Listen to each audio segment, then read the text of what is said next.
everyone, so I'm going to go through a couple of problems to kind of refresh your memory from the beginning of the first half of this module here. So one of the questions you're going to be expected to know how to do is if you're given the vertex of a quadratic and a point that goes through it. So what you want to do is you want to use the vertex form of a quadratic, which is y equals a times x minus h squared plus k. So if you recall, the vertex is h and k, so we're going to put a 2 in for h, and then we're going to put a 0 in for k. All right. Then what we have to do is we have to plug in the point as well. So we're going to go ahead and put in 1 for x, and then we're going to put in a 3 for y. The goal here is to solve for a. So we end up with 3 equals a times, and then our x value, which is 1, minus our y value, which is 2, plus 0. Okay? Now, what everyone wants to do is they want to combine these. Do not combine these. I know this is just a 0, but we're going to simplify properly here. What ends up happening is this thing goes in front of the a. It's the coefficient on a. Do not combine it with what's behind. So anyhow, we do 1 minus 2, which is negative 1. Negative 1 squared is 1. So we get 3 equals 1a plus 0. And then we can go ahead and solve. Minus 0. Divide by 1. We get that a is 3. Okay? So then what we can go ahead and do is give the actual equation, which in this case, it's going to be y equals, and then our a value, which is 3, x minus 2 squared, and then normally, right, we would write plus whatever the y value is, but in this case it's 0, so we actually don't even write that, and this would be our answer.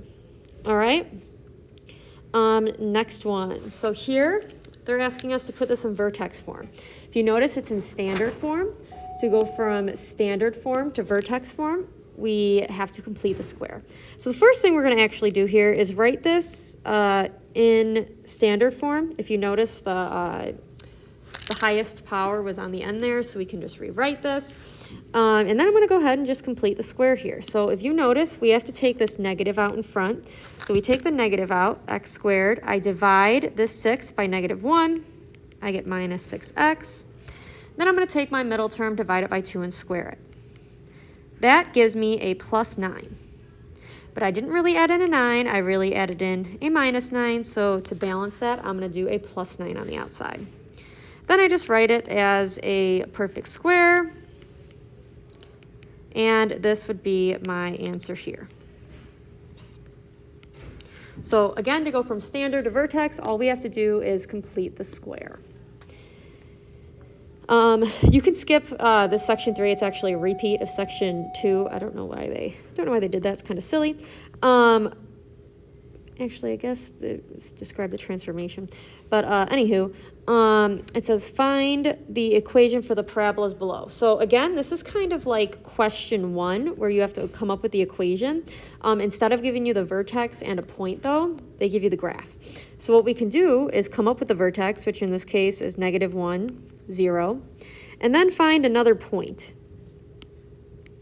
I'm going to choose 0, negative 3. Okay? So what I'm going to go ahead and do is, again, use my standard form. All right, and my vertex needs to go in for h and k.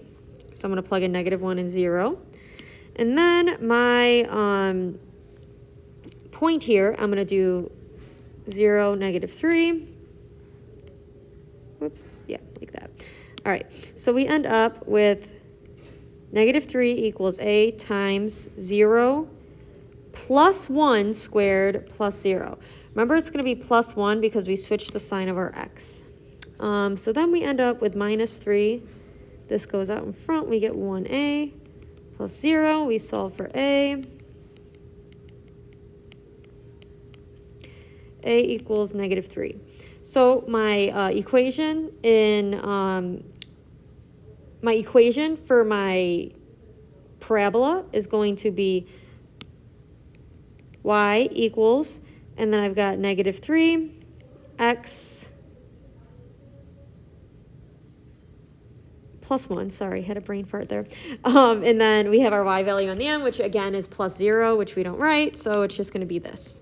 All right, now it does say write it in standard form, just leave it in vertex form. All right, keep our lives easier here. And then they've got these problems here where they want us to write it in standard form. So we'll go ahead, I'll do this one. Remember, do not just distribute that squared. We're going to do x minus 2 times x minus 2. We FOIL this out. We should end up with x squared minus 4x plus 7.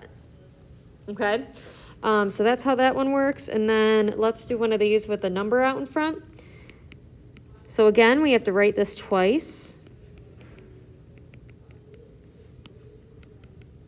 You could FOIL first, then distribute. You could distribute, then FOIL. Doesn't really matter. I'll go ahead and FOIL, then distribute. So we've got negative 2x squared plus x plus 1.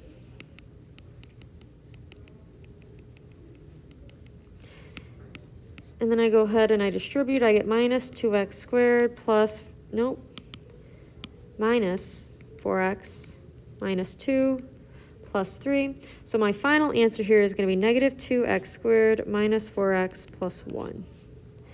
All right. So yeah, so that's kind of a little taste of what you'll be expected to do on the assessment. I just wanted to make sure you guys had a little bit of a review.